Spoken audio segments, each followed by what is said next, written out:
Bismillahirrahmanirrahim. Assalamualaikum warahmatullahi wabarakatuh. Saya mau tanya Ustadz, gimana kalau suami kita zolim? Ini bertanya apa mengadu? Dan tapi kita tetap hormat dengan dia.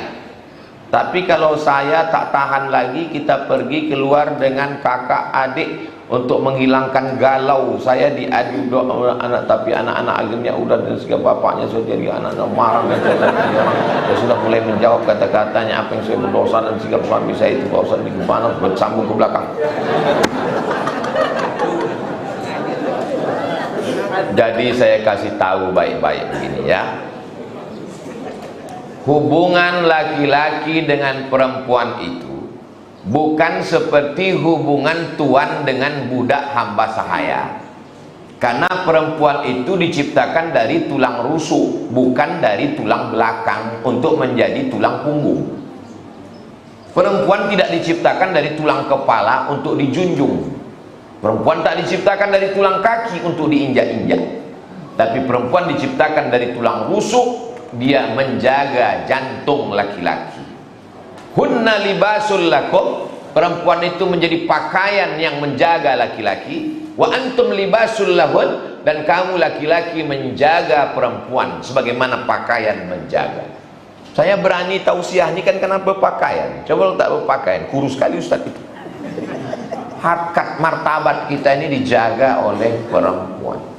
Jadi kalau sampai laki-laki zolim, aniaya, memukul, tak mengasih belanja, maka laki-laki di Indonesia sudah diikat dengan sirat taklik. Masih ingat bunyi sirat taklik?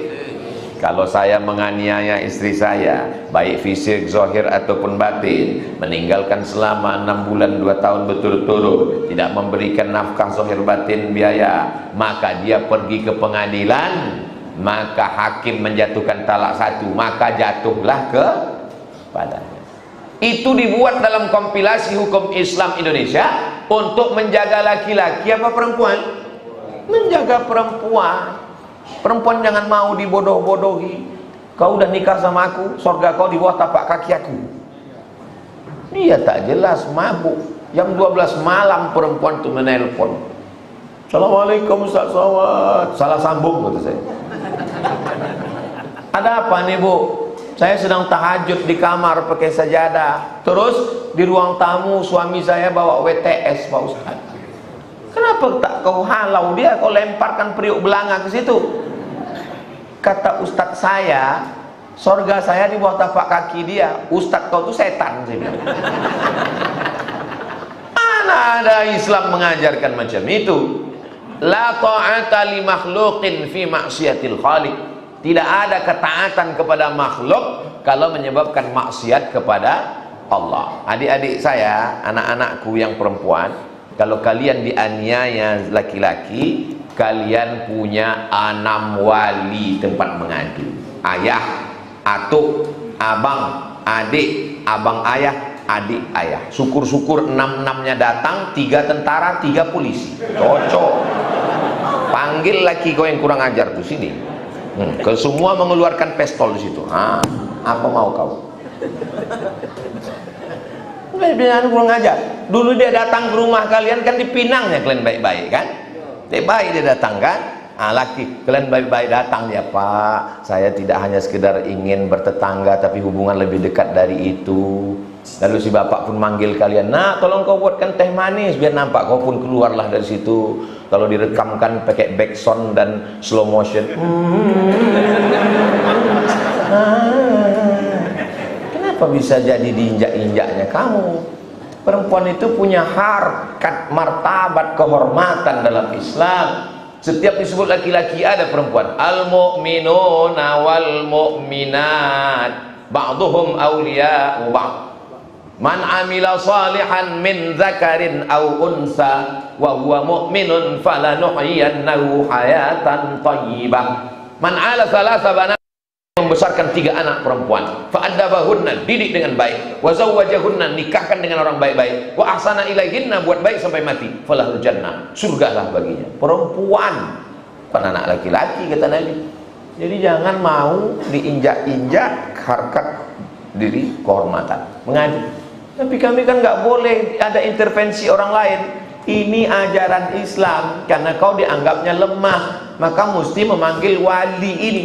Ustadz wali. Enggak, saya tak punya anak perempuan. Saya wali murid. Pada kondisi harus memilih mana yang lebih diutamakan, melaksanakan qadha salat atau melaksanakan salat rawatib yang 12 rakaat. Man shalla isnatai asyarata rakaat, siapa yang salat sunat 12 rakaat fil yaumi wal lailah, sehari semalam, bunya lahu bihinna baitun fil jannah, dibangunkan untuknya satu tempat di surga.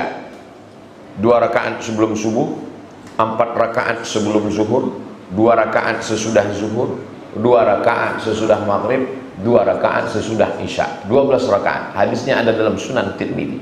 Tapi hukumnya tetap sunat muakkad. Sedangkan mengganti sholat yang wajib hukumnya wajib. Mana yang lebih kuat? Wajib. Tapi jangan gara-gara ini tak pernah sholat sunat sama sekali. Jadi kalau gitu bagaimana Pak Ustadz? Habis sholat zuhur, sholat sunat ba'diyah 2 rakaat, habis itu sholat sunat qadha 2 rakaat. Kau ditanya kawan, sembahyang apa kau tadi? Usah kau urus-urus sembahyang aku, kau urus aja lah sembahyang kau. Kau semua mau kau urus. Suatu ketika saya ditunjuk untuk jadi imam sholat fardu. Setelah saya salam pertama, wudhu saya batal. Salam pertama? Mana ada salam 2 kali? Oh iya, salam pertama maksudnya salam ke kanan. Assalamualaikum warahmatullahi.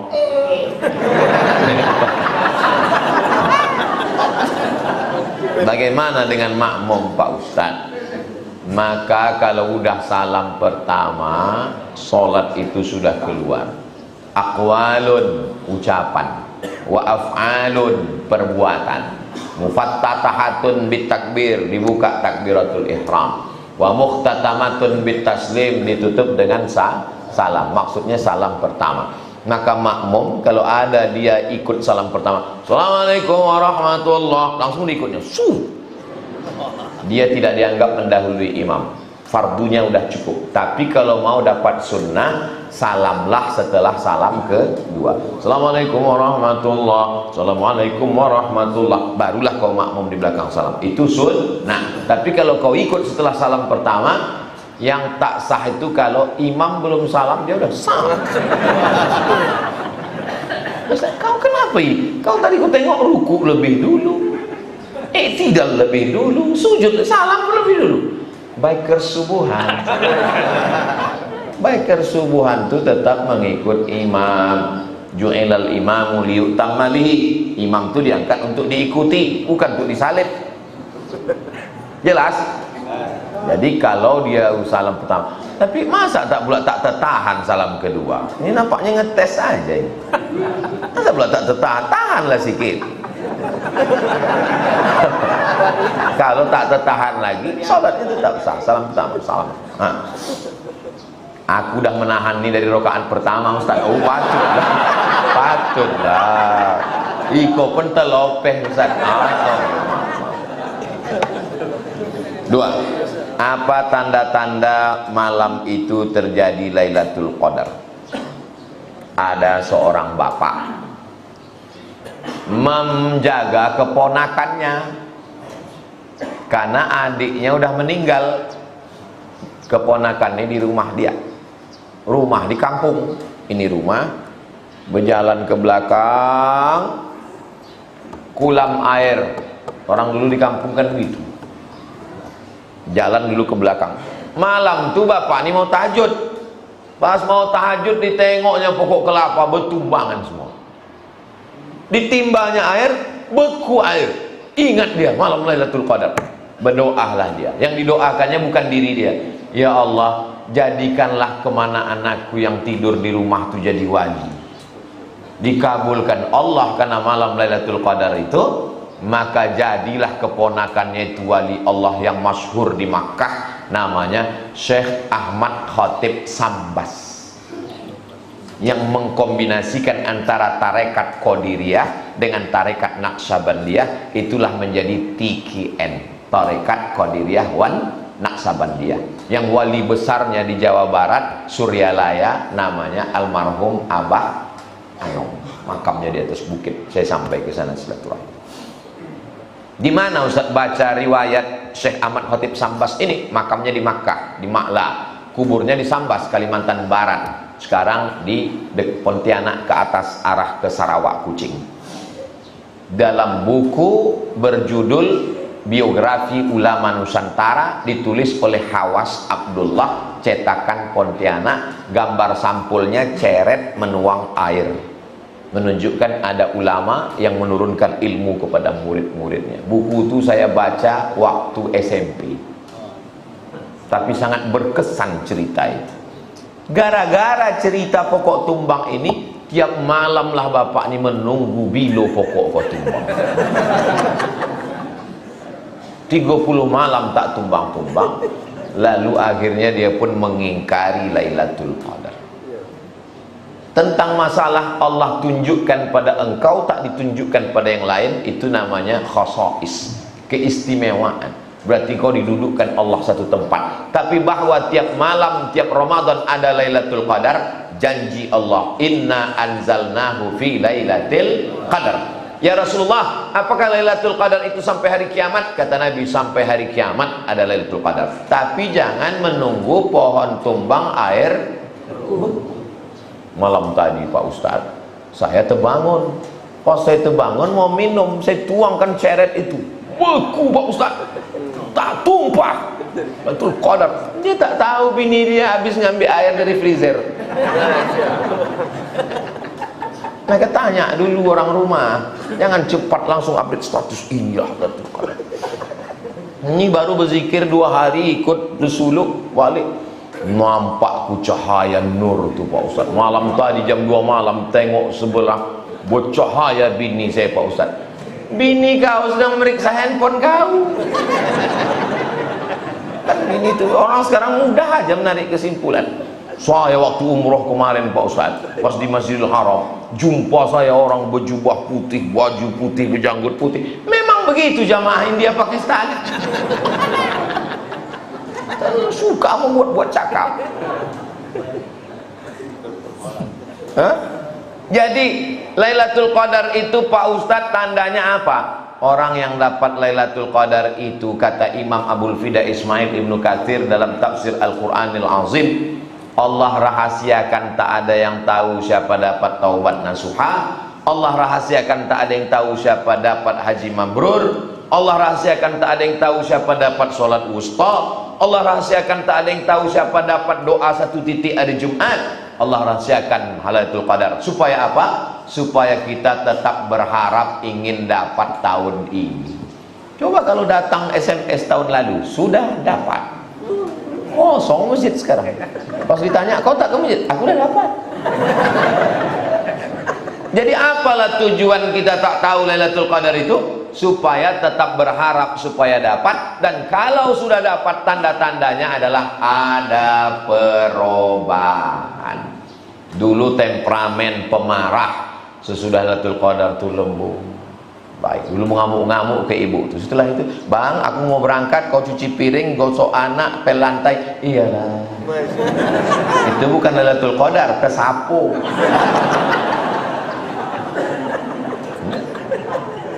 Sebelum dapat Lailatul Qadar tuh orangnya pelit, bakhil, medit, kedekut, sempili. Tapi sesudah Lailatul Qadar itu habis tabungan suami saya itu Pak Ustadz, transfer. Apa dapat Lailatul Qadar dia nih Pak Ustadz? Diperiksa, rupanya terjadi kesalahan pada otak sehingga dia menyangka belum melakukan sesuatu. Akhirnya diblokirlah nomor rekening. Ada orang mengalami macam ini. Bukan itu yang dimaksud. Tetap normal, ada perubahan. Sebelum Ramadan suami saya ini pelitnya minta ampun Pak Ustaz. Asal mau ke masjid paling tinggi 5.000. Itu pun bagi 2 sama tukang parkir. Parkir 2.000, ke masjid 3.000. Tapi sesudah Lailatul Qadar nih Pak Ustaz, ada peningkatan berapa? 2.500. Intinya ibadah haji, umrah, Lailatul Qadar, haji mabrur, ada perubahan fisik. No, nampak saya jamaah ini memang mabrur Pak Ustaz, balik dari Makkah putih muka itu Pak Ustaz. Apa tak putih, tak pernah ke masjid, tidur aja di hotel. Tak bisa kita ukur dari fisik. Kalaulah mengukur orang diterima Allah itu putih bersih, maka saya ini termasuk yang tak diterima karena hitam. Nah, itu. Jadi ini termasuk membela diri saya juga. Orang yang mengaku-ngaku, apakah dia dijumpakan Allah dengan itu menjadi tukang ngobrol, tukang cerita di kedai kopi, atau justru menjadikan hatinya lembut? Maka kata Imam At-Tusi dalam kitab Al-Lumah, karya Imam As-Saraj At-Tusi, kalau engkau masuk ke dalam hutan, sampai di dalam hutan itu tiba-tiba pokok kayu dan burung-burung mengucapkan salam kepada engkau, Assalamualaikum ya Abdus Samad, Assalamualaikum ya Waliyallah. Masuk saya ke dalam hutan, tiba-tiba burung-burung di hutan itu mengucapkan salam, Assalamualaikum hai Abdul Somad Wali Allah. Pandang hati. Kalau dalam hatimu ada rasa takut kepada Allah, berarti karamah. Tapi kalau dalam hatimu muncul rasa akulah yang paling hebat, akulah yang paling mulia, berarti kau sedang maghrur, tertipu dengan setan. Hati-hati. Orang yang sudah beribadah dengan sebelum beribadah, mana yang paling hebat? Mana yang paling hebat tipuannya? Sebelum masuk masjid atau setelah masuk masjid? Setelah masuk masjid. Sebelum masuk masjid apa kata setan? Jangan ke masjid, jangan ke masjid, mabuk aja dulu, sakau aja dulu, nanti udah agak-agak pensiun baru ke masjid. Tapi setelah masuk masjid, setan ikut ke dalam dan berkata, kau yang paling khusyuk, kau yang paling hebat, kau yang paling ini. Saya diajarkan almarhumah mak saya untuk senantiasa waspada. Waktu saya bawa dia tabligh akbar, pengajian ramai jamaah, saya pikir nanti balik dipujinya nih, hebat kau ya, banyak jamaah. Balik ke rumah ditanya, kau tak memelihara jin kan? Tak ada maksud. Jangan kau berdukun. Aku takut kau berdukun pakai pemanis, orang ramai, jadi anggau kau mati nanti. Harus selalu waspada. Tausiah saya ke Jakarta, jumpa anak muda kelas 3 SMA. Disuruh ayahnya bertanya, kau katanya sering tanya Ustaz Somad, tanya apa yang mau kau tanya? Tanyanya, apa perasaan Ustaz waktu dikerumuni orang ramai? Belum pernah ada orang bertanya macam ini. Lain bertanya. Biasanya orang tanya, Ustaz bumi itu bulat apa petak? Ini lain. Apa perasaan Ustaz waktu dikerumuni orang banyak? Saya bilang, aku waktu dikerumuni orang banyak, ramai menyambut, bersalaman, berkerumun itu, yang kurasakan sedih dalam hati. Kenapa Ustaz sedih? Karena orang itu lebih ikhlas daripada aku. Orang yang mencium tanganku itu lebih ikhlas daripada aku. Karena waktu tanganku cium, aku merasa aku lebih mulia. Itu maka aku tarik tanganku. Orang itu datang dengan hamba Allah mendengar hadis. Aku datang mungkin karena ingin direkam, karena ingin dipuji, karena ingin dimuliakan.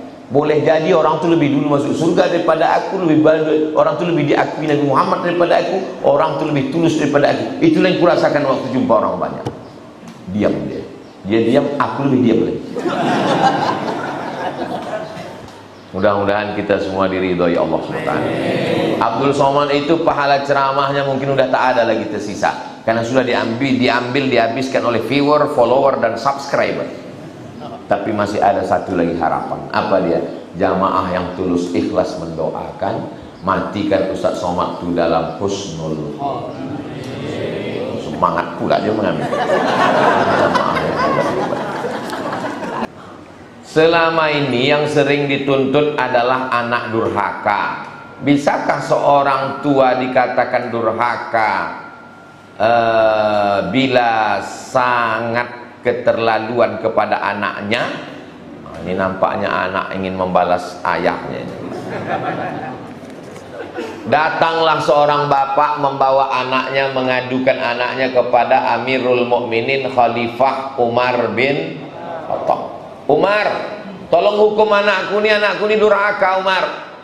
Umar bin Khattab ini orangnya bijaksana. Ditanyanya anak ini, kenapa kau durhaka? Kata anak ini, kami anak ini punya hak atau tidak ke ayah kami? Kata Umar, iya. Apa hak kami? Hak kau anak ada 3. Yang pertama, dicarikan emak yang baik-baik. Yang kedua, dikasih nama yang baik. Yang ketiga, kasih makan yang baik. Kata si anak ini, aku 3 itu tak dapat. Emakku perempuan tak baik, namaku pun tak baik, dan aku dikasih makan tak baik. Kata Umar kepada si bapak, laqad aqaqtahu qabla an ya'uqqa alaik. Kau lebih dulu durhaka ke anakmu sebelum anak kau ini durhaka kepada kamu. Kesimpulan dari cerita ini, adakah orang tua durhaka? Maka kalian yang belum berbini, waktu mau nikah sama perempuan tuh bilang, adinda, sudikah engkau menjadi ibu bagi anak-anakku? Begitu cara mintanya. Bukan untuk mendampingi kamu, karena mendampingi itu banyak nanti. Tim maksudnya tim. Tapi untuk mendidik sebagai ibu untuk anak-anak ini. Karena kalau ibunya baik, insya Allah anaknya baik. Tapi kalau ulah emaknya suster ngesot, nyenjin, nyiblorong, sundel bolong, dijamin anaknya kuntilanak. Anaknya apa pula kuntilanak? Iyalah kuntilanak lah, maka disuruh anak. Kalau mak kuntil mama.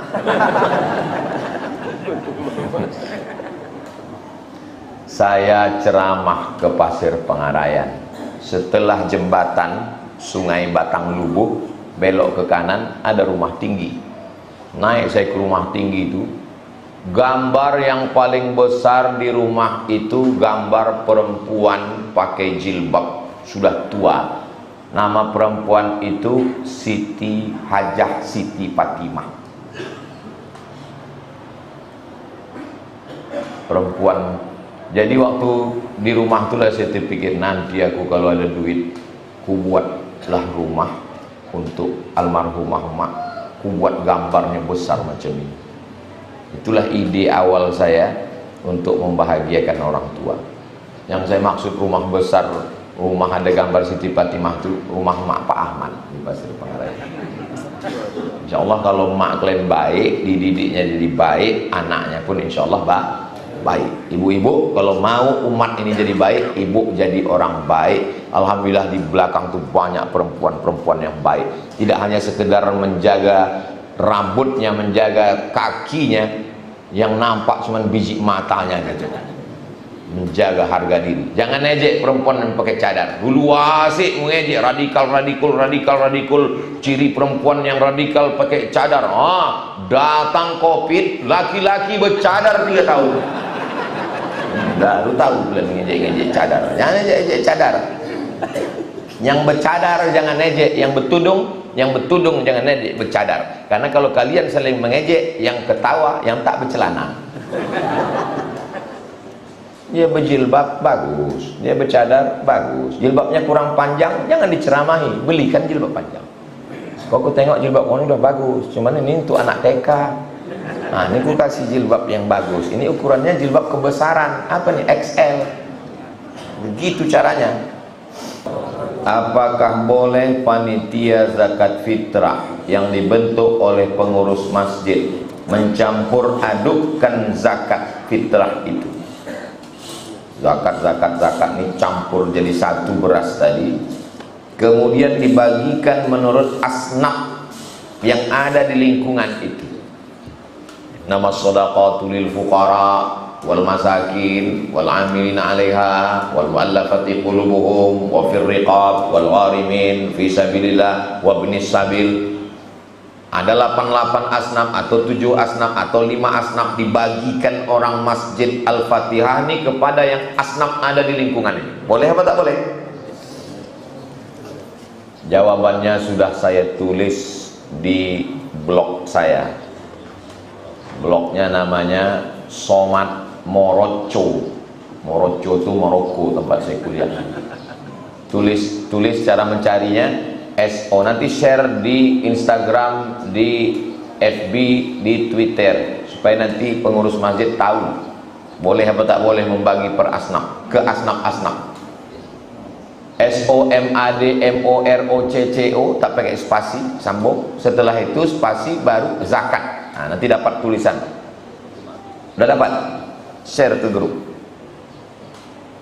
Judulnya zakat fitrah apakah untuk fakir miskin saja? Karena ada orang yang ceramah zakat fitrah hanya fakir miskin saja, tak boleh bagi ke yang lain. Ini dia jawabannya. Al-mabhasul khamisu, pembahasan yang kelima, masrafuha, kemana zakat fitrah dibagikan. Auman ya'khudhuha, siapa yang boleh mengambil zakat fitrah. Ittafaqal fuqaha, sepakat ulama ahli fikih, ala anna masraf zakat al-fitri, bahwa zakat fitrah dibagikan wa masarifuz zakatil mafruḍah, sama dengan zakat wajib yang lain.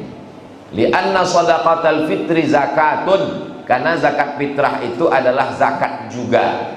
Fakana masrafuha masrafu sairiz zakawat, maka yang menerimanya juga sama macam zakat lain, zakat mal, zakat rikas, zakat emas, zakat perak, zakat pendapatan. Wala innaha shadaqatun fatadkhulu fi umumi qaulihi ta'ala, maka dia masuk dalam dalil yang bersifat umum surat At-Taubah ayat 60. Innamas shadaqatu lil fuqara wal masakin wal 'amilina 'alaiha wal mu'allafati qulubuhum wa fir riqab wal gharimin wa fi sabilillah wa ibnis sabil. Wala yajuzu daf'uha ila man la yajuzu daf'u zakatil mali ilaih. Tidak boleh diberikan kepada orang yang tak masuk dalam asnaf zakat mal. Jadi pertanyaan ini sudah saya jawab. Tahun berapa saya tulis ini? Rabu 25 Agustus 2010, 13 tahun yang lalu. Berarti yang bertanya ini belum lahir waktu 13 tahun yang lalu sudah saya jawab. Tak hilang tulisannya. Saya anjurkan adik-adik buat blog. Blog ini kalau kita tulis tak hilang-hilang, gratis. Kalau FB bisa hilang, Instagram bisa hilang. Contohnya Instagram aku hilang, tapi muncul baru lagi. Instagram Ustaz tuh banyak kali di Instagram saya tulis Abdul Somad. Ustaz, kamu Ustaz itu yang mana yang asli? Yang follow-nya 7 juta itu. Maksudnya yang belum follow lah. Yang ada centang birunya itu. Nyebut biru nih kan Pak Ahmad langsung. Apakah panitia tersebut boleh menerima pembagian zakat fitrah tersebut? Kalau dia masuk tukang kutip, tukang kumpul, tukang hitung, tukang bagi, maka masuk dia dalam di SK-kan sebagai amil, maka bagilah, ikut dia dapat dalam 1/8. Tapi kalau dia tak mau menerima, sebenarnya ini jatah saya, tapi beras masih banyak lagi di rumah, udahlah saya tak mau ngambil beras. Jadi bapak betul-betul tak mau ngambil? Saya mau diduitkan aja. Sama lah itu Pak. Kalau bisa yang begini, yang mampu-mampu tak usahlah ambil, masih banyak lagi fakir miskin. Tapi kalau dia mengambil, itu memang jatah dia. Amil itu halal. Jadi saya dapatlah Pak Ustadz, kata ibu-ibu hamil. Amil bu, hamil.